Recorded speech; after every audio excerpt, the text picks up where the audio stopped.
നമ്മുടെ ചീഫ് പാസ്റ്ററായിരുന്ന pastor A C. Thomachayan എഴുതിയൊരു പാട്ടാണ്. അത് എഴുതാനൊരു കാരണമുണ്ട്. അദ്ദേഹം നമുക്കറിയാം, pastor Paul, pastor Alvin, pastor Freddy, അതിനുശേഷം 72 മുതൽ 76 ലാസ്റ്റ് വരെ ഇതിൻ്റെ ചീഫ് പാസ്റ്ററായിരുന്ന അദ്ദേഹം എ.സി. തോമാച്ചായൻ, അല്ലെങ്കിൽ യേശു അപ്പച്ചൻ എന്നാണ് എല്ലാവരും വിളിച്ചുകൊണ്ടിരുന്നത്. അതുപോലെ വിശുദ്ധനും സിയോനെ കുറിച്ചുണ്ടെന്ന പേര് വെളിപ്പാടിൽ ജീവിച്ചൊരു വിശുദ്ധനായ മനുഷ്യനായിരുന്നു. 1962 നമുക്കറിയാം, സിലോൺ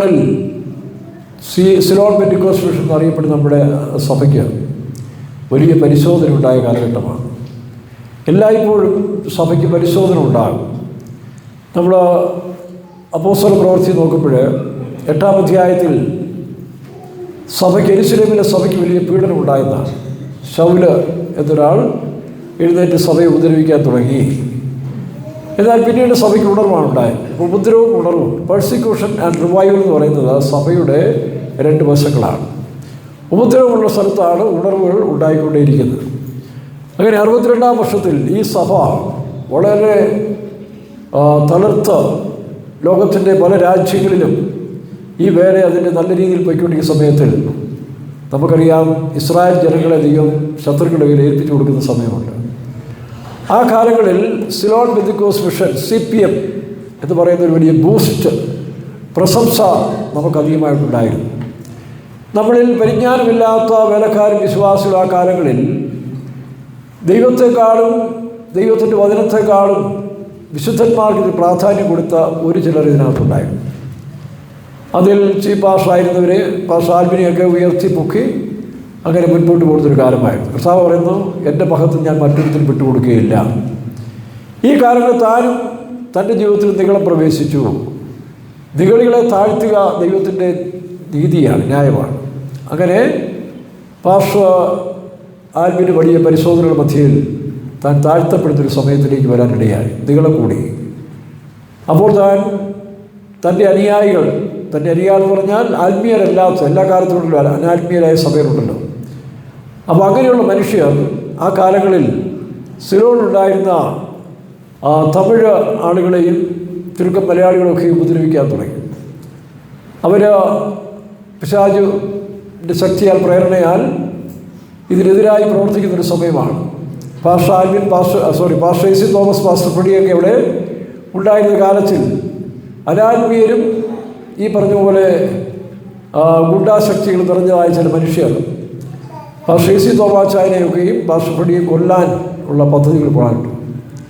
തന്ത്രപരമായ ഒരു കാറിൽ കയറ്റി അദ്ദേഹത്തെ കടലിലേക്ക് കൊണ്ടുപോയി കാർ തള്ളിയിടാൻ ശ്രമിക്കുന്ന സമയത്ത് എങ്ങനെയോ താൻ അത്ഭുതമായി രക്ഷപ്പെട്ടു. ആ കാലങ്ങളിൽ പാസ്റ്റർ എ.സി. തോമാച്ചായൻ്റെ സ്വന്തം സഞ്ചാരിയായിരുന്ന പാസ്റ്റർ ബോബി, ഞങ്ങൾ ഒന്നിച്ച് ഗലീസിൽ ഒരേ ഫെയ്ത്തോയിൽ വർക്ക് ചെയ്താണ്. ഞാൻ അദ്ദേഹത്തിൻ്റെ അസിസ്റ്റൻ്റായിട്ട്. അതാണ് താൻ ഈ കഥ എന്നോട് പറയാനിടയായി. അങ്ങനെ താൻ അത്ഭുതമായി രക്ഷപ്പെട്ടു. CPM തകർന്നു, കുടം പൊട്ടി ചെതറിപ്പോയെന്നൊക്കെ ആൾക്കാർ ചിന്തിച്ചുകൊണ്ടേയിരുന്നു. എന്നാൽ അതിന് ശുദ്ധീകരണമായിരുന്നു. അവനാവശ്യമായ ശക്തി വെളിപ്പാക്കുന്നൊരു കാലമായിരുന്നു അത്. 62-ന് ശേഷം വീണ്ടും സഭ വളരെ സമൃദ്ധിയായിട്ട് മുമ്പോട്ട് പോകാൻ കഴിയാനിടയായി. 84-ലും അങ്ങനെ ഒരു പ്രശ്നം നമുക്കറിയാം, പ്രശ്നം. അപ്പോൾ ഏത് പ്രശംസകളും തകർന്നു പോകും. പ്രശംസിക്കുന്നവർ കർത്താവിൽ പ്രശംസിക്കട്ടെ. അങ്ങനെ ആ കാലങ്ങളിൽ പാസ്റ്റർ സി ജോണും പാസ്റ്റർ എ.സി. തോമാച്ചായനും പാസ്റ്റർ ഫ്രെഡിയും അവരെല്ലാം ചേർന്ന് വീണ്ടും സഭയെ ഇടിവിൽ നിന്ന് പണിതെടുത്ത കാലത്തിൽ ഉണ്ടാക്കിയൊരു പാട്ടാണ് ഈ പറഞ്ഞ ബൈ ജീസസ് ഐ നോ, അല്ലെങ്കിൽ എന്ന് പറഞ്ഞതായ പാട്ട്. അപ്പോൾ അതാണ് ഈ പാട്ടിൻ്റെ മനോഹരത എന്ന് പറയുന്നത്. വീണ്ടും നമുക്കതിൻ്റെ കോറസ് ഒന്നുകൂടെ പാടാം. Oh Lord, thou art mine, dear Lord, thou art mine. I follow wherever thou dost go. The way I distance, O Lord, thee I desire. Thy grace shall through me flow. Oh Lord, thou art mine, dear Lord, thou art mine. I follow wherever thou dost go. പാട്ട്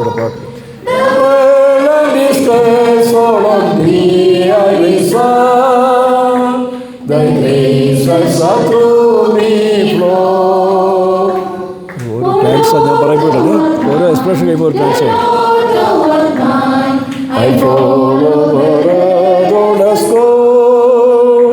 The burden is cursed on thee I desire. Thy graces are through me flow. നമുക്കിതിന് 7 ചരണമുണ്ട്. 7 ചരണത്തിലും എബ്രായ ഭാഷയിൽ ദൈവത്തിൻ്റെ ഓരോ പേരുകളാണ് നമുക്ക് കൊടുത്തിരിക്കുന്നത്. നമുക്കറിയാം, യഹോവ എന്ന ദൈവം യേശുവായി വെളിപ്പെട്ടു. അതാണ് അതിൻ്റെ സത്യം. പഴയ നിയമത്തിൽ യാഹുവേ, യഹോവ എന്നറിയപ്പെടുന്ന ദൈവം ആ കാലങ്ങളിലും ഇസ്രായേലിൽ ജനത്തിൻ്റെ കൂടെ വസിച്ചുകൊണ്ടിരുന്നൊരു കാലഘട്ടം ഉണ്ടായിരുന്നു, ഭാഗികമായിട്ട്. എന്നാൽ നിത്യം ദൈവം നമ്മോട് വസിക്കാൻ വേണ്ടി ഇമ്മാനുവേൽ എന്നർത്ഥമുള്ള അനുഭവത്തിൽ നമ്മുടെ ഹൃദയത്തിൽ വസിക്കുകയാണ്. ഇതിൻ്റെ ആദ്യത്തെ ടാൻസ് നമ്മൾ നോക്കുമ്പോൾ അവിടെ മൈ ജീസസ് ഐ നോ നോക്കണം. അവിടെ താഴെ വായിക്കുമ്പോൾ യഹോവ ഇരേ എന്നാണ് എഴുതിയിരിക്കുന്നത്. അപ്പോൾ ആദ്യത്തെ പാട്ടിൻ്റെ അവസാനത്തിൽ യഹോവ ഇരേ, gladly adore for the ward Jehovah Jireh. നമുക്കറിയാം, ഉൽപ്പത്തി പുസ്തകം 22-ാം അധ്യായത്തിൽ അബ്രഹാം ബലിയർപ്പിക്കാൻ പോകുന്ന സമയത്തിൽ ഇസഹാക്ക് ഒരു ചോദ്യമുണ്ട്, അപ്പാ വിറകുമുണ്ട്, തീയുമുണ്ട്, ആട്ടുകുട്ടി എവിടെ? വലിയൊരു ചോദ്യമാണ്. അപ്പോഴാണ് അവിടെ ഇസാക്കിനോട് അബ്രഹാം യഹോവ കരുതിക്കൊള്ളും. നമുക്കറിയാം, അവിടെ ഇസാഖും അബ്രഹാമും കൂടെ മലയിൽ കയറുമ്പോൾ അബ്രഹാമിൻ്റെ മനസ്സിൽ ഇസാഖിനെ ബലി കൊടുക്കാൻ തന്നെയായിരുന്നു. കാരണം ദൈവം പറഞ്ഞു, ദൈവം തന്നതിന് ദൈവം എടുക്കുന്നു, അത്രയേ ഉള്ളൂ ചിന്തിച്ചത്. എന്നാൽ ഒരു സത്യം, വിശ്വാസത്തിൻ്റെ പിതാവായ അബ്രഹാം അനുസരണത്തിൻ്റെ മകനായ ഇസാഖുമായി മലയുടെ ഒരു ഭാഗത്തൂടെ കടന്നു പോകുമ്പോൾ മറുഭാഗത്തിൽ നോക്കണം, ഇവരറിയാതെ ഒരു ആട്ടുകുട്ടി എവിടെയെന്നാണ് ചോദിച്ചത്. പക്ഷേ ദൈവം അവർക്ക് വേണ്ടി കരുതിയത് ഒരു ആട്ടുകൊറ്റനാണ്. ഈ ആട്ടുകൊറ്റൻ വഴിതെറ്റിയതുപോലെ ആത്മാവിൻ്റെ ലീഡിങ്ങിൽ മലയുടെ അങ്ങേവശത്തോടെ കയറി വരികയാണ്. അവസാനം മലയുടെ ഉച്ചയിലെത്തി ഇസാഖിനെ ബലിയർപ്പിക്കുന്ന സമയത്തിൽ ഇവിടെ ഇത് ആട്ടുകൊറ്റൻ പ്രത്യക്ഷമാകുകയാണ്. ആ ആട്ടുകൊറ്റനെ ബലിയർപ്പിക്കാൻ ദൈവം പറയുന്നു, അബ്രഹാമിൻ്റെ അനുസരണം വിശ്വാസം പൂർണ്ണമാക്കുകയാണ്. അങ്ങനെയാണ് അബ്രഹാം വിശ്വാസിയുടെ പിതാവെന്ന് മനസ്സിലാക്കാൻ കഴിഞ്ഞത്. ഇതുപോലെ പ്രിയ സഹോദര സഹോദരി, നിന്റെ മുൻപിൽ വലിയ പ്രശ്നങ്ങൾ, പ്രതിസന്ധികൾ, പോരാട്ടങ്ങൾ, ദൈവം അനുവദിക്കുന്ന പരീക്ഷകൾ വരുമ്പോൾ നീ ഭയപ്പെടേണ്ട. നിനക്ക് മുൻപായി ദൈവം കടന്നു പോകുന്നു. ഒരാട്ടുകുട്ടനെ നീ ചോദിച്ചത് ആട്ടുകുട്ടിയാണെങ്കിൽ ഒരാട്ടുകുട്ടൻ നിനക്ക് മുൻപായി പോയിക്കൊണ്ടിരിക്കുകയാണ്. നമുക്ക് ആ പാട്ടൊന്നുകൂടെ കേൾക്കാം.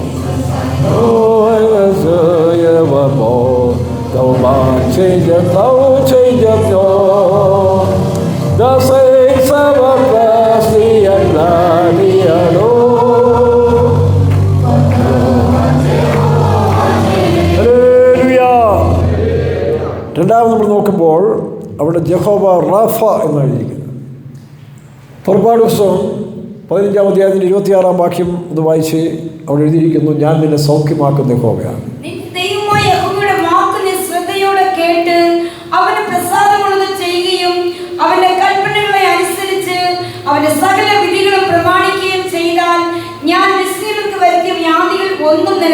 വരുത്തുകയില്ല, ഞാൻ നിന്നെ സൗഖ്യമാക്കുന്ന യഹോവ. അവിടെ എബ്രായ ഭാഷയിൽ യഹോവ റോഫേക്ക് എന്നാണ് കൊടുത്തിരിക്കുന്നത്. പാസ്റ്റർ ഡോൺ ഏകദേശം ഇങ്ങനെയുള്ളതായി യഹോവയുടെ പേര് 25-ലധികം പേരൊരിക്കൽ തൻ്റെ മാസിക പിൽഗ്രിം ജേർണൽസിൽ ഇട്ടത് ഞാൻ ഓർക്കുന്നു. എൻ്റെ ഉണ്ടായിരുന്നത്, ഇപ്പോൾ അതിൽ കാണുന്നില്ല. അപ്പോൾ അങ്ങനെ ഓരോ പേരിലും ദൈവം അറിയപ്പെട്ടിരുന്നു. എന്നാൽ നമുക്കറിയാം, കത്തോലിക്കരെ ഈ യഹോവ റാഫ എന്നുള്ളതിന് അവരുടെ ഭാഷയിൽ തോബിത്ത് എന്ന് പറയുന്നതായ തോബിത്ത് എന്ന് പറയുന്ന പുസ്തകത്തിൽ അതൊരു മാലാഹയായിട്ടാണ് വിശേഷിപ്പിക്കുന്നത്. അതായത് മനുഷ്യൻ്റെ ആവശ്യങ്ങൾ വരുമ്പോൾ സൗഖ്യമാക്കാൻ വരുന്ന റഫായൽ മാലാക. അങ്ങനെ തോബിത്തിനെ കൊണ്ടുപോയി ഒരു രാജകുമാരിയെ കല്യാണം കഴിക്കുന്ന കഥയൊക്കെ അതിനകത്തുണ്ടായി. പക്ഷേ ഇത് ദൂതനല്ല. ആ കാലത്ത് ദൂതനായിട്ട് മുൻപോട്ട് വന്നിരുന്നത് ഈ യേശു ക്രിസ്തു തന്നെയാണ്. ദൈവം യേശുവായിട്ട് അല്ലെങ്കിൽ വെളിപ്പെട്ട കർത്താവ് അത് ഓരോ പേരിൽ വെളിപ്പെട്ട അനുഭവം നമുക്ക് കാണാൻ കഴിയുന്നുണ്ട്. ആ യേശു ക്രിസ്തു കാൽവരിയിൽ, അങ്ങനെയാണ് ആ പാട്ടിൻ്റെ അർത്ഥം. രണ്ടാമത്തെ line, on the Calvary's trees all my sins thou didst bear and carried my sickness too. I am healed by the stripes എന്നാണ്. കർത്താവിൻ്റെ അടിപ്പിണരുകാൽ നമുക്ക് സൗഖ്യം. അവൻ്റെ mercies, thy mercies share for the ward Jehovah Rapha. Yes. Trace on my sins thou didst bear, and carried my sicknesses too. I'm healed by thy stripes, and disease is sure. Oh no, Jehovah Rapha. മൂന്നാമത്തെ dance നമ്മൾ പാടുമ്പോൾ, മൂന്നാമത്തേലേക്ക് വരുമ്പോൾ അവിടെ banner Jehovah Nissy എന്നാണ്. നമുക്കറിയാം, ഈ സംഭവം നമുക്കറിയാം. പുറപ്പാട് പുസ്തകം 17-ാം അധ്യായത്തിൻ്റെ വായിച്ച വാക്യമൊന്ന്. അവിടെ മോശ അവസാനത്തെ വാക്യം വരും. പുറപ്പാട് 17:15. പിന്നീട് മോശ ഒരു യാഗപീഠം പണിതു. യഹോവ നിസ്സി എന്ന് പലർക്കും അങ്ങനെ പേരൊക്കെ ഇടുന്നുണ്ട് കേട്ടോ. എന്താണ് യഹോവ നിസ്സി എന്ന് പറഞ്ഞാൽ? ദൈവം നമ്മുടെ യഹോവ, നമ്മുടെ ദൈവം കൊടി, നമ്മുടെ ജയത്തിൻ്റെ ബാനർ. നമുക്കറിയാം, ഒളിമ്പിക്സിൽ അല്ലെങ്കിൽ ടൂർണമെൻറ്റിൽ ലോകകപ്പിലൊക്കെ രാജ്യം ജയിച്ചു കഴിയുമ്പോൾ അവർ കൊടി പറപ്പിക്കാറുണ്ട്. അത് ജയിച്ചതന്നെ ജയത്തിൻ്റെ കൊടി. അതാണ് യഹോവ നമ്മുടെ ജയത്തിൻ്റെ കൊടി. എപ്പോഴാണ് നമ്മൾ പല ബാറ്റിൽസ് കൂടെ പോകണം. ആ വേഴ്സസ് ഇങ്ങനെയാണ്: in life's battles thou girds by the strengths my enemies thou has subdued with banner victorious എന്നാണ്. അപ്പോൾ നമുക്ക് കൊടി ഉയർത്തും. എപ്പോഴാണ്? നാം വലിയ പരിശോധനയിൽ കൂടി, ശത്രുവിൻ്റെ വലിയ അറ്റാക്ക് നമ്മുടെ മേൽ വരും. ഭയപ്പെടേണ്ട. അങ്ങനെയുള്ള സന്ദർഭങ്ങളിൽ ഇവിടെ എന്താ സംഭവിച്ചത്? അമാലേക്യ ശക്തികൾ, അമാലേക്കർ എന്ന് പറഞ്ഞാൽ ജാതികളിൽ മുമ്പനാണ്. ആ അമാലേക്യ ശക്തികൾ ദൈവത്തിൻ്റെ ജനത്തിനെതിരായിട്ട് വന്ന് അവരെ ഇല്ലാതാക്കാൻ ശ്രമിക്കുമ്പോൾ ദൈവം മോശയോട് പറഞ്ഞു അവർക്കെതിരായി യുദ്ധം ചെയ്യാൻ പറഞ്ഞു. അങ്ങനെ മോശ തൻ്റെ കൈ ഉയർത്തി സ്വർഗത്തിലേക്ക് ഉയർത്തിക്കൊണ്ട് യോശുവായും കൂട്ടരും യുദ്ധത്തിലേർപ്പെട്ടു. നോക്കണം. എന്നാൽ കൈ താഴെ പോകുമ്പോൾ അമാലേക്കർ യുദ്ധം ജയിക്കും. കൈ ഉയർത്തുമ്പോൾ അങ്ങനെ സൂര്യൻ അസ്തമിക്കും വരെയും അവിടെ മോശ കൈ ഉയർത്തിക്കൊണ്ടേയിരുന്നു. അഹരോനും ഊരും കൈക്ക് ബലം കൊടുത്തുകൊണ്ടേയിരുന്നു, താങ്ങിക്കൊണ്ടേയിരുന്നു. അവസാനത്തിൽ ആ യുദ്ധം ജയിച്ചു. അപ്പോൾ അവിടെ ഒരു യാഗപീഠം പണിത് അതിന് ജഹോവ നിസ്സി. ഇതുപോലെ നിങ്ങൾ ഭയപ്പെടരുത്, ഭാരപ്പെടരുത്. ശത്രുവിൻ്റെ ഉപദ്രവം ഉണ്ടാകും. ശത്രുവിൻ്റെ ഉപദ്രവം ഹിന്ദിനെ തകർക്കുമ്പോൾ പരത്തിൽ നിങ്ങളുടെ പ്രാർത്ഥന കേൾക്കും. വിളിച്ചോണം. കഷ്ടകാലം തന്നെ വിളിച്ചപേക്ഷിക്കുക, ഞാൻ നിങ്ങൾക്ക് ഉത്തരവുണ്ട്. ശത്രു വെള്ളം പോലെ വരട്ടെ, തകർക്കുന്നവനായിട്ട് വരട്ടെ. അവനേക്കാൾ വലിയവനായ ഒരു ജയത്തിൻ്റെ ദൈവം, ഒരു കൊടി നമുക്ക് വേണ്ടി ഉയർത്തുന്നുണ്ട്. അതാണ് ജഹോവ നിസ്സി. നമുക്കൊന്ന് പാടാം.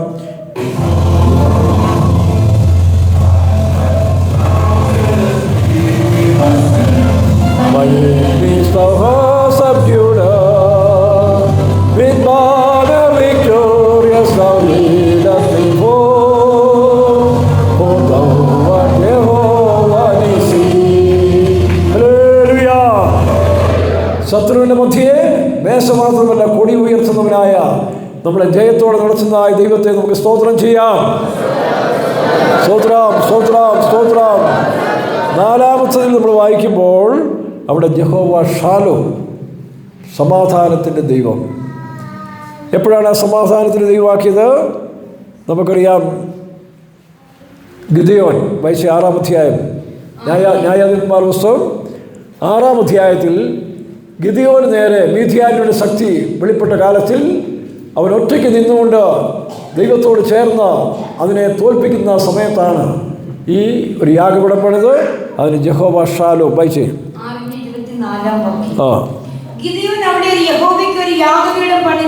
ഗിദെയോൻ അവിടെ യഹോവയ്ക്കൊരു യാഗപീഠം പണിതു. യഹോവ ഷാലോം. ഞാൻ ഓർക്കുന്നുണ്ട്, നമ്മുടെ പട്ടംകോളിലിരിക്കുന്ന സമയത്ത് നെടുങ്കണ്ടത്തൊരു വിശ്വാസമേട് ഒരു ഫാമിലി, പൈലച്ചൻ കുടുംബവും സ്ഥലം വിറ്റ് ആ ടൗണിൽ 22 സെൻറ്റ് സ്ഥലവും ഒരു വീടും വെച്ച് അതിന് താക്കോലിനെ ഏൽപ്പിച്ചു. ഇവിടെ സുവിശേഷ വേല ആരംഭിക്കണമെന്ന് പറഞ്ഞു. അങ്ങനെ ആരംഭിക്കുന്ന സമയത്ത് തൊട്ടടുത്ത് പിള്ളേരെ പഠിപ്പിക്കാൻ, ഇംഗ്ലീഷ് മീഡിയത്തിൽ പഠിപ്പിക്കാൻ കൊണ്ടുവന്ന ഒരു ചെറിയൊരു എസ്റ്റേറ്റ് ഓണർ വക്കച്ചൻ, കാത്തലിക്സാണ് അദ്ദേഹം. അവർ വീട്ടിൽ ഇരുന്നുകൊണ്ട് ഞങ്ങൾ ഈ അടുത്ത 3 ദിവസത്തെ ക്ലാസ്, യഹോവ ഷാലോം എന്നുള്ള വിഷയത്തെ ആസ്പദമാക്കി 3 ദിവസത്തെ ക്ലാസ് കേട്ടു. തൻ്റെ ഹൃദയത്തെ കർത്താവ് തുറന്നു. നിരീശ്വരവാദി കമ്മ്യൂണിസ്റ്റുകാരുമായിരുന്ന വക്കച്ചനെ കർത്താവ് സന്ദർശിച്ചു. ഈ രക്ഷയിൽ കൊണ്ടുവരാനിടയായി. ഇവിടെ യഹോവ ഷാലോം എന്ന് പറഞ്ഞാൽ സമാധാനം. ഇന്ന് സമാധാനമില്ലാത്ത ലോകം നമ്മൾ കാണുകയാണ്. അപ്പോൾ യേശു പറഞ്ഞു, എൻ്റെ സമാധാനം ഞാൻ നിങ്ങൾക്ക് തന്നേച്ച് പോകുന്നു. സമാധാന പ്രഭു ആ യേശു ക്രിസ്തുവിനോട് ചേർന്ന് നിൽക്കുന്നവർക്ക് ഏത് പ്രതികൂല സാഹചര്യങ്ങളിലും അസ്വസ്ഥത ഉണ്ടാക്കുന്ന സമയത്തും സമാധാനം അവിടെ ഉണ്ടാകും. നമുക്കറിയാം, കടലും കാറ്റും കൂടുമൊക്കെയും തകർക്കപ്പെട്ട് അത് തകർത്ത് അലച്ച് അല്ലെങ്കിൽ മനുഷ്യന് അസ്വസ്ഥത ഉണ്ടാക്കുമ്പോൾ കർത്താവായ യേശു പടകിലിരുന്നു കൊണ്ട് അതിനെ ശാന്തമാക്കി. നിങ്ങളുടെ ജീവിതത്തിൽ തിരമാലകളെ പോലെ പ്രശ്നങ്ങൾ ഉയരട്ടെ, കടൽ ശോഭിക്കുന്നത് പോലെ ഉണ്ടാകട്ടെ, എന്നാൽ അതിൻ്റെ മധ്യേ നിങ്ങൾക്ക് സമാധാനം തരുന്ന, നിങ്ങളുടെ ഹൃദയത്തിൽ സമാധാനത്തെ നദി പോലെ ഒഴുക്കുന്ന ഒരു ദൈവമുണ്ടെന്ന് വിശ്വസിക്കുക. 4-ാം തപ്പിത്താൻ ശ്രമപ്പെടാം. Eyes will I lift up to thee, O my Lord, as storms like the word and death do. Thy peace like a fire in the thoughts of the Lord, for thou art Jehovah Shalom. Hallelujah. അഞ്ചാമത് നമ്മൾ നോക്കുമ്പോൾ യഹോവ റാ. 23-ാം സങ്കീർത്തനം വായിക്കുമ്പോൾ കർത്താവ് നമ്മുടെ ഇടയനും നമ്മുടെ ഷെപ്പേഡ്. വായിച്ച് 23-ാം സങ്കീർത്തനം ഒന്ന് വായിച്ച്. അടുത്തത് യഹോവ എൻ്റെ ഇടയനാകും. നല്ല ഇടയൻ തൻ്റെ ആടുകൾക്ക് വേണ്ടി ജീവനെ കൊടുക്കുന്നു. നമുക്കറിയാം, ഇസ്രായേൽ ദേശത്തിൽ 2 വിധ ഇടയന്മാരുണ്ടായിരുന്നു. ഒന്ന് കൂലിക്ക് ആടുകളെ മേയ്ക്കുന്ന ഇടയന്മാർ, മറ്റൊന്ന് സ്വന്തമായിട്ട് ആടുകളെ മേയ്ക്കുന്നവർ. സ്വന്തമായിട്ട് ആടുകളെ മേയ്ക്കുന്നവർ ഈ ആടുകളോടുകൂടി തന്നെ വയലിൽ തങ്ങിയിരിക്കുന്നവരായിരിക്കും. കൂലിക്കാരതല്ല, അവർ കൃത്യസമയത്ത് പണി നിർത്തി പോകും. നമുക്കറിയാം, ഇവിടെ തന്നെ നമുക്കറിയാം, നമ്മുടെ പണി നടന്നുകൊണ്ടിരിക്കുകയാണല്ലോ. താഴത്തെ കൺവെൻഷൻ ഹോളിൻ്റെ പാർക്കിങ്ങിൻ്റെ പണി നടക്കുമ്പോൾ ഇവിടെ 2 വിധത്തിൽ പണിക്കാറുണ്ട്. ഒന്ന് ശമ്പളം കൊടുത്ത് പണിയുന്നവരുണ്ട്, നമ്മുടെ വിശ്വാസികളും വന്ന് പണിയുന്നവരുണ്ട്. ശമ്പളക്കാരെ സംബന്ധിച്ച് അവർ കൃത്യസമയമുണ്ട്. 8 മണിക്ക് വരും, 5 മണിക്ക് അവർ പോകും, 4:45 പണി തീർത്ത് പോകും.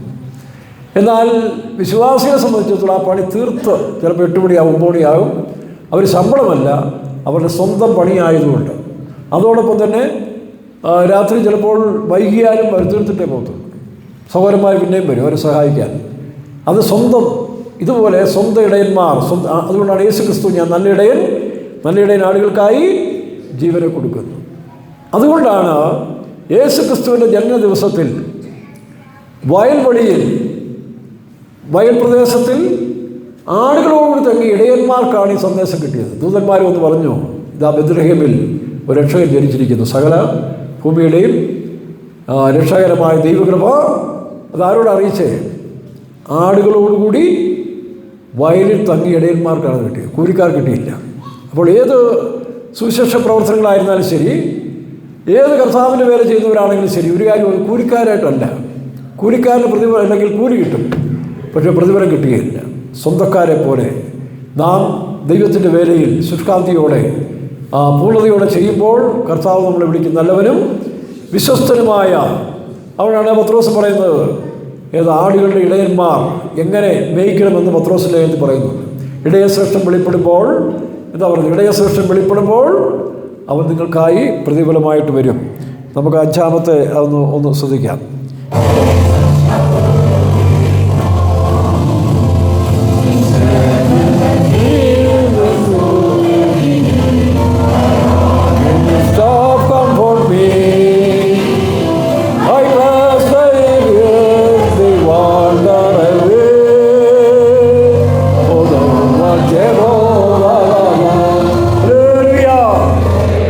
യഹോവ റാ എന്ന് പറഞ്ഞാൽ അവൻ്റെ ഇടയൻ, എൻ്റെ മേയ്പ്പർ, എൻ്റെ പരിപാലകൻ. കർത്താവ് നമ്മുടെ പരിപാലകനാണ്. ഇനി 6-ാമത്തെ നമ്മൾ വായിക്കുമ്പോൾ അവിടെ യഹോവ ഷിക്കേനു. ഇരമ്യാ പ്രവചനത്തിൽ 23-ലാണ് വായിച്ചത്. 23-6 ഇരമ്യാ പ്രവചനം 23-6 യഹോവ നമ്മുടെ നീതി. വായിക്കാം. അവന്റെ കാലത്ത് യഹൂദ രക്ഷിക്കപ്പെടും, ഇസ്രായേൽ നിർഭയമായി വസിക്കും. അവനെ യഹോവ നീതി, നമ്മുടെ നീതി എന്ന് പറയും. യഹോവ നീതി എന്ന് പറയുന്നത് ഷിക്കേനു. അവിടെ മലയാളത്തിൽ എഴുതിയില്ലെങ്കിലും അത് ഷിക്കേനു എന്നുള്ളതാണ് എബ്രായ ഭാഷയിൽ. അപ്പോൾ ദൈവം നമ്മുടെ നീതി.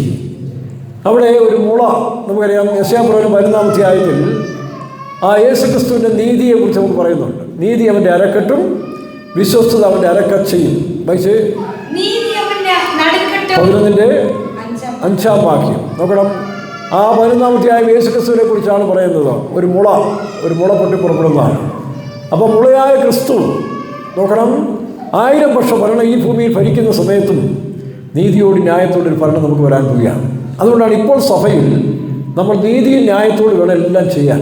വേലക്കാരായാലും വിശ്വാസികളായാലും നീതിയും ന്യായവും ചെയ്യാത്ത ഒരൊറ്റ വിശ്വാസികളും വേലക്കാരും കർത്താവിൻ്റെ രാജ്യത്ത് കാണുകയില്ല, കർത്താവിൻ്റെ ഒരു കാണുകയുമില്ല, പോവുകയുമില്ല. അത് വളരെ സൂക്ഷിച്ച് വേണം. ചിലപ്പോൾ ചില നഷ്ടങ്ങളും കഷ്ടങ്ങളും വരും.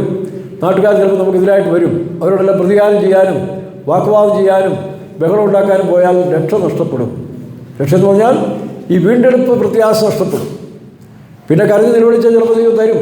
അതുകൊണ്ട് വളരെ സൂക്ഷിച്ചും ഗൗനിച്ചും വേണം ഈ കാലത്തിൽ ദൈവമക്കൾ പോകുവാൻ. പക്ഷേ നീതി അവൻ്റെ നീതി അവൻ്റെ നടുക്കെട്ടും വിശ്വസ്തത. നീതി ന്യായം എന്ന് പറയുന്നൊരു വലിയ വിഷയമാണ്. യെശയ്യാപ്രവചനം 28-ന്റെ 17 വായിക്കുമ്പോൾ നോക്കണം, നീതിയെ തൂക്കുകെട്ടയായും ന്യായത്തെ അളവ് ചരടായും വെച്ചിരിക്കുന്നതാണ് പറഞ്ഞിരിക്കുന്നത്. നീതിയെ തൂക്കുകെട്ടയും ന്യായത്തെ അളവ് ചരടും. വായിച്ച് ന്യായത്തെ അളവ് ചരടും. അപ്പം ഞാനോ നിങ്ങളോ ആരും ആയിക്കോട്ടെ, സുവിശേഷ വേലക്കാർ ഏതൊരു കാര്യം ചെയ്യുമ്പോഴും മനുഷ്യൻ കാണുന്നില്ലെങ്കിൽ അല്ലെങ്കിൽ ദൈവം കാണുന്നു. ദൈവത്തിന് മുമ്പാകെ നമ്മൾ നീതിയോട് ന്യായത്തോടെ ചെയ്യാവും. ചിലപ്പോൾ നഷ്ടങ്ങൾ വരും, കഷ്ടങ്ങൾ വരും. അത് ആരുടെ കാര്യമായിരുന്നാലും ശരി, അവിശ്വാസിയായാലും വിശ്വാസിയായാലും പക്ഷപാതം നമുക്കില്ല. ദൈവം ദുഷ്ടന്മാരുടെ മേലും നീതിമാന്മാരുടെ മേലും നീതിയെ വർഷിപ്പിക്കുന്ന ദൈവമാണ്. അതുകൊണ്ട് നീതിയില്ലാതെ ചെയ്താൽ നീതിയില്ലാതെ ദൈവം കരുണയില്ലാതെ നമുക്ക് ന്യായവിധിയും ഉണ്ടാകും. അപ്പം നീതിയും ന്യായവും. അതുകൊണ്ടാണ് സഖറിയാപുരത്ത് വായിക്കുമ്പോൾ സെരുബ്ബാബലിൻ്റെ കയ്യിലുള്ള തൂക്കെട്ട് കണ്ട് സന്തോഷിക്കുന്നതാണ്. സഖറിയാപുരം 4:7-10 സെരുബ്ബാബലിൻ്റെ കയ്യിലുള്ള തൂക്കെട്ട് കണ്ട്. അപ്പോൾ സെരുബ്ബാബലിൻ്റെ കയ്യിലല്ല ദൈവത്തിന് സന്തോഷം, ഒരു വേലക്കാരൻ്റെ സൗന്ദര്യത്തിലല്ല, ആ വേലക്കാരൻ്റെ പ്രതിഷ്ഠയിലുമല്ല. പ്രതിഷ്ഠ ഇഷ്ടമാണെങ്കിലും അവൻ്റെ പ്രവൃത്തിയിലാണ് ദൈവം പ്രസാദിക്കുന്നത്. നമ്മളിടുന്ന് വെള്ളം എടുപ്പോ ചുവന്ന എടുപ്പോ കറുപ്പ് എടുപ്പോ എന്നുള്ള വ്യത്യാസം. നീ ചെയ്യുന്ന പ്രവൃത്തി, നിൻ്റെ സംഭാഷണങ്ങൾക്ക് ദൈവം നീതിയുണ്ടോ, അതാണ് ദൈവം നോക്കുന്നത്. അല്ല CPI-ക്കാരാണ്, TPI-ക്കാരാണ്, IPC എന്ന് പറഞ്ഞൊരു കാര്യമൊന്നുമില്ല. ഈ ബാനറുകളൊന്നും ഒരുത്തിന് രക്ഷപ്പെടാൻ പോകുന്നില്ല. അവനവൻ്റെ പ്രവൃത്തി ശരീരത്തിരിക്കുമ്പോൾ ചെയ്തത് നല്ലതാകിലും തീയതാകിലും അതിന് തക്കവണ്ണം പ്രാപിക്കേണ്ട ക്രിസ്തുവിൻ്റെ ഭാഗത്തിലുണ്ട് വരും. വായിച്ച് സെരുബ്ബാബലിൻ്റെ മുമ്പിലുള്ളതായ തൂക്ക്. എത്ര വാക്യം? 4:10 സർവ്വഭൂമിയിലും ഊടാടി ചെല്ലുന്ന യഹോവയുടെ 7 കണ്ണ്. 7 കണ്ണെന്ന് പറഞ്ഞാൽ എൻ്റെ അർത്ഥം തന്നെ പെർഫെക്റ്റ് വിസ്ഡം. അവൻ്റെ 7 കണ്ണും പിന്നെ സെരുബ്ബാബലിൻ്റെ കയ്യിലുള്ള തൂക്കെട്ട് കണ്ട് സന്തോഷിക്കുന്നു. അവിടെ തൂക്കെട്ട് ഇല്ലാതെ പണിയരുത്. ആരും ആയിക്കോട്ടെ, ഒരു വാക്ക് പോലും പറയുന്നത് ചുമ്മാ തമാശം പറഞ്ഞ് കളിയും പറഞ്ഞ് ജീവിതം നശിപ്പിക്കരുത്. വേണ്ടാത്ത കൂട്ടുകെട്ടിലേക്ക് പോകരുത്, വേണ്ടാത്ത സംഭാഷണത്തിലേക്ക് പോകരുത്, ആവശ്യമില്ലാത്ത പ്രവൃത്തികൾ ചെയ്ത് ദോഷം വരുത്തരുത്. വലിയ ബിരുദം നഷ്ടപ്പെട്ടു പോകും, വലിയ കാര്യം നമ്മൾ നഷ്ടപ്പെടുത്തി കളയും. അത് സംഭവിക്കുക. അതുകൊണ്ടാണ് ഈ പാട്ടിൽ എന്താ പറയുന്നത്, moving by the faith in to thy righteousness. അതുകൊണ്ട് ദ ഗോസ്പൽ പ്രീച്ച് വിത്തൗട്ട്, അവർക്കാണ് ലജ്ജ കൂടാതെ പ്രസംഗിക്കാൻ കഴിയും. നീതിയില്ലാത്ത മനുഷ്യർ പ്രസംഗിക്കുമ്പോൾ അതിന് ഒരു ലജ്ജ കലരും. ദൈവം ഇഷ്ടപ്പെടാവുന്ന പ്രസംഗമല്ലത്. അപ്പോൾ നമ്മൾ നീതിയുള്ളവരാണെങ്കിൽ മാത്രമേ നമ്മുടെ പ്രസംഗത്തിനും വിലയുള്ളൂ. വൈടാം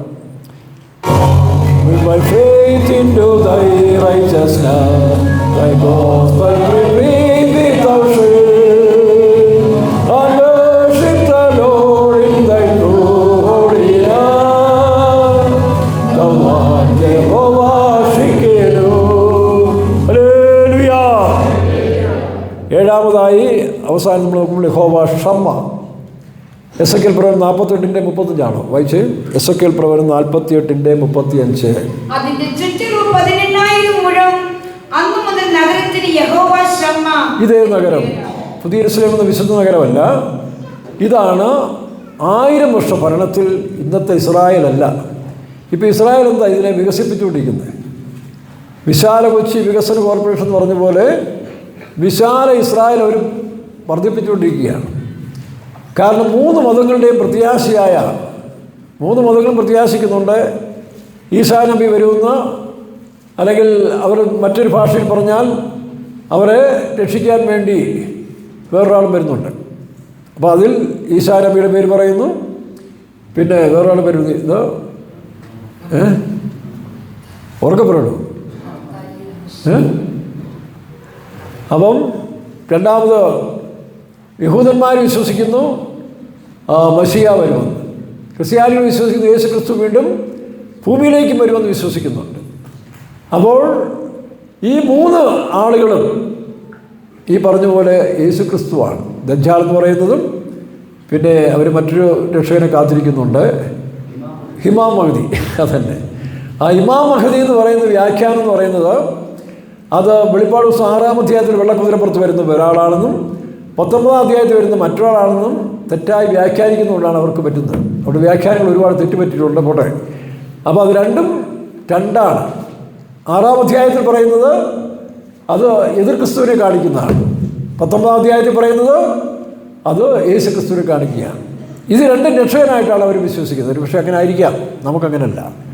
അപ്പോൾ ഇമാം മഹ്ദിയും എന്ന് പറയുന്ന രക്ഷകൻ എന്ന് പറയുന്നതും യേശു ക്രിസ്തു ആണ് യഥാർത്ഥ രക്ഷകനായിട്ട് വരാൻ പോകുന്നത്. അങ്ങനെ വരുമ്പോൾ ഈ ഇസ്രായേലിൻ്റെ ദേശം വിശാലമായി വലിയ നഗരം പണിയും. അതിൻ്റെ മുഴുവൊക്കെ അവിടെ എഴുതിയിട്ടുണ്ട്. നിങ്ങൾ ആ എസെക്കിയേൽ പ്രവചനം 45-ാം അധ്യായത്തിൽ വായിച്ചാൽ ഇസ്രായേൽ പണിയാൻ പോകുന്ന വലിയ നഗരത്തെക്കുറിച്ച് പറയുന്നുണ്ട്. അങ്ങനെ ഒരു നഗരമുണ്ട്. അതുപോലെ തന്നെ സ്വർഗത്തിലും ആത്മീയമായ നഗരം പുതിയ യെരൂശലേം, അത് 21-ാം അധ്യായത്തിൽ പറയുന്നുണ്ട്. അങ്ങനെ ഇസ്രായേലിൻ്റെ നഗരം പണിയപ്പെടുകയും അശൂരിൽ നിന്ന്, സിറിയയിൽ നിന്ന് ഈ ഇസ്രായേൽ വഴി ഗാസ വഴി ഈജിപ്തിലേക്ക് വലിയ വിശാലമായ റോഡുണ്ടാകും. വെട്ടിക്കൊണ്ടിരിക്കുകയാണിപ്പം. എന്തിനാ? ഒരു വലിയ പെരുവഴി. അപ്പോൾ കാളവണ്ടിയിൽ ഈ സിസ്റ്റമൊക്കെ മാറുന്നതാണ്. ഇന്നത്തെ മെഷീനറി സിസ്റ്റമെല്ലാം മാറിയിട്ട് കാളവണ്ടിയൊക്കെ ആയിരിക്കും. അപ്പോൾ കാളവണ്ടിയിൽ ഒരു മണി ഉണ്ടാകും, യഹോവയ്ക്ക് വിശുദ്ധം. എവിടെ പോകാമെന്ന് ചോദിച്ചാൽ യെരൂശലേമിൽ രാജാവിനെ ആരാധിക്കാൻ പോവുകയാണ്. ഒരർത്ഥത്തിൽ ഇസ്ലാമും ക്രിസ്ത്യാനിയും യഹൂദനുമൊക്കെ യെരൂശലേമിന് വലിയ പ്രാധാന്യം കൊടുക്കുന്നുണ്ട്. അപ്പോൾ അങ്ങനെ കർത്താവായ യേശു ക്രിസ്തു ഈ ഭൂമിയിൽ വന്ന് അവരോട് വസിക്കുമെന്നാണ് അവരുടെ വിശ്വാസം. അതുകൊണ്ടാണ് ആ വാക്യം വീണ്ടും വായിച്ച് യഹോവ Shammah 48:35 Ezekiel.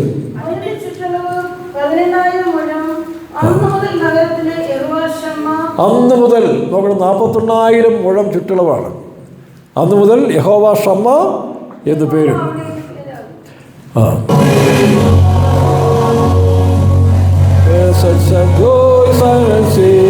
My soul, my name shall you know today with thy signs of the sin is my goal. Oh Lord, Jehovah Shammah, oh Lord, thou art mine, dear Lord, thou art mine. I follow wherever thou go. The world and its cares all on thee I desire. Thy grace shall through me flow. Oh Lord, thou art mine, dear Lord, thou art mine. I follow wherever thou dost go. The world and its cares all on thee I desire. Thy grace shall through me flow.